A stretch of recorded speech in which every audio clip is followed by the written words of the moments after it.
Well, hey there, Mama, and welcome back to the Moms Overcoming Overwhelm podcast, episode 97. I'm Emily McDermott, and I am here beside you on this journey as we work together to declutter your home, head, and heart.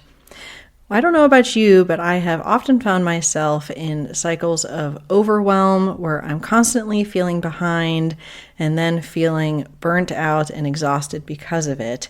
And oftentimes it feels difficult and nearly impossible to make the changes that we need in order to change the situation. So today I am sharing my 6-step S.I.M.P.L.E method to help you, and each of the letters is going to stand for a step because I love my acronyms, right? And I hope that this will help you, that you can start making small, sustainable changes in an area that might be overwhelming you, and we can start getting things out of our mind and out of our emotional state and be able to take concrete action. So with that in mind, what do you say? Grab your notebook and pen and let's dive into today's episode. Hey there, Mama. Are you tired of all the stuff crowding your home, calendar, and mind? Do you wish you could say goodbye to the endless to-do list running around in your head? Want to declutter but don't know where to start? You're in the right place. Welcome to Moms Overcoming Overwhelm, where you will find proven and practical solutions to declutter your home, head, and heart. Hi, I'm Emily, a wife, boy mom, and simplicity seeker. I struggled to get pregnant and felt overwhelmed until I discovered decluttering could create the physical and emotional space I needed to become a mom. Now, 2 kids later, I've transformed my life and motherhood by developing simple systems around decluttering, capsule wardrobes, kid stuff, cleaning and tidying, meal planning, time management, and more, and I can't wait to share them with you. If you're ready to reclaim the time and energy you crave, be present with your kids, and finally enjoy the life and motherhood you so deserve, let's kick overwhelm to the curb, shall we? Grab your lukewarm coffee, your notebook and pen, and clear off some counter space. Let's do this. Before we dive in, I just wanted to let you homeschooling mamas know that I'm going to be a part of a summit called Happily Homeschooling Littles with my friend Corbella Guy. And I have all the information in the show notes today, so make sure you check that out if you are a homeschooling mama, because I know we have several that listen to the show. Okay, we're going to jump into these 6 steps, starting with number 1, which is the letter S for simple, and that stands for stop so you can actually think and reflect. Now, I know for me, especially when I'm overwhelmed, I kind of more want to escape, either to my phone, maybe watching a show, but I don't think much about stopping so I can actually tackle the issue. And there really is power in the pause. You need to be able to find a place. Maybe it's the bathroom, maybe it's your car during pickup while you're waiting, just somewhere where you can have 10 minutes of somewhat quiet, limited distractions, so you can think and then process things by writing things down. So find a place if you can.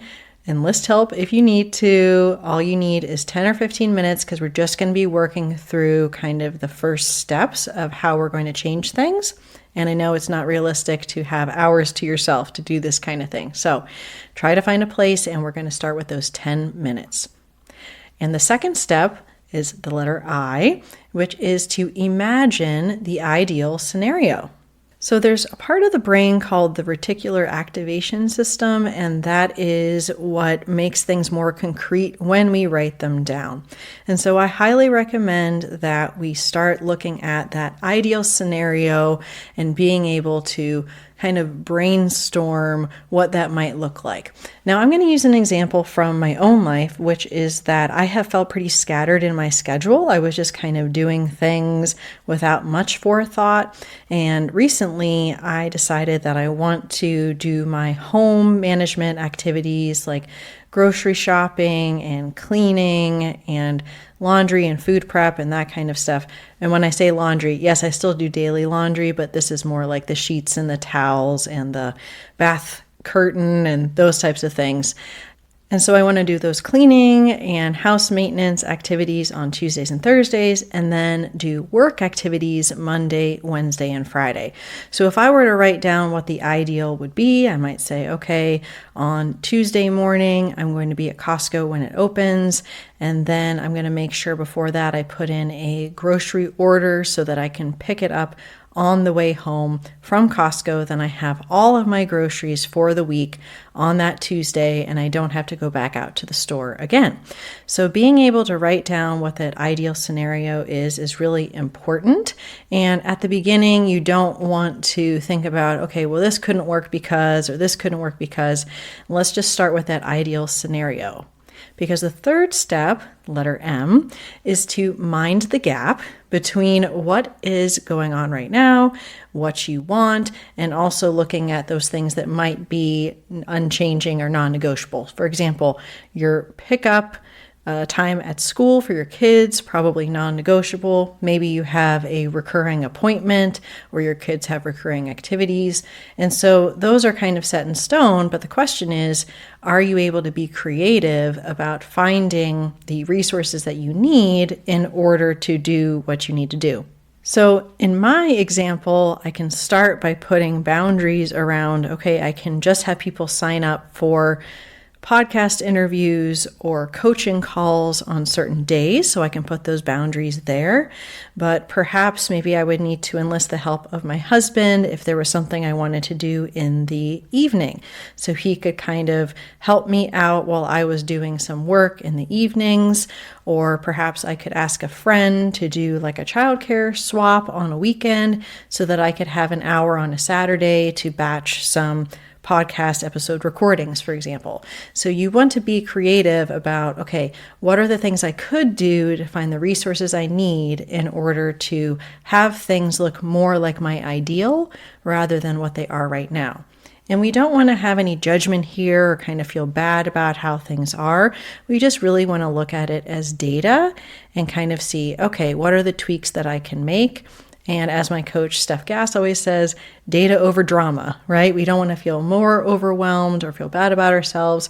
We just want to kind of look at the details of what we have and then be able to move forward. Okay, step number 4 for P is to plan one small change in one area. So one small change in one area. We're not changing everything to go from our current situation to our ideal in like one day, because that is not going to happen. So in my example, maybe I would start with that Tuesday morning routine of going to Costco when it opens, making sure that I put that grocery order in advance so I can pick it up on the way home, and test that out for a week and see kind of how that's going before I move on to the next thing. We don't want to overwhelm ourselves with the things that are required in order for us to change our situation. So we want to be very cognizant of having one small change in one area. And the 5th step is letter L, which is to let those affected by this change know why you're doing it and when you're doing it, and also if they're involved. So in this case, perhaps I realize that my husband, I'm going to have to ask him if I can go to the library to outline some podcast episodes on a Saturday. And so I want him to hang out with the boys and maybe take them to the playground. So I need to talk to him about this, make sure we agree on a time, and also explain why it is important, because I'm trying to change this thing that is not working for me in order for it to work for me. And so we need to make sure that those people that are involved are aware, and also they know what is expected of them, and to be patient with them, because as we're testing things out and they're also learning, we need to make sure we're not expecting that perfection right away. So we want to be patient with their progress as we all work together to make this change. Okay, and then the last step, letter E, is to execute your plan and enjoy the results. So we want to, again, test out how a piece of this is going for maybe a week, then maybe you can make a second change. So for me, maybe that would be that I'm able to tweak my workflow a little bit. So on my work days, I know exactly what I'm doing when it comes to podcast recordings and when. Or maybe I'm able to have a specific cleaning schedule and order of what I do when it comes to Tuesdays and Thursdays. So there's a little bit more structure around that. And you want to test, keep testing, and always know that you can tweak and make changes, because it's all a learning process. So let's go ahead and review that 6-step simple method. Letter S, stop so you can actually think and reflect. Letter I, imagine the ideal scenario. Letter M, mind the gap between what is and what you want things to be. Letter P, plan one small change in one area. Letter L, let those affected by this change know why you are doing it and when. And letter E, execute your plan and enjoy the results.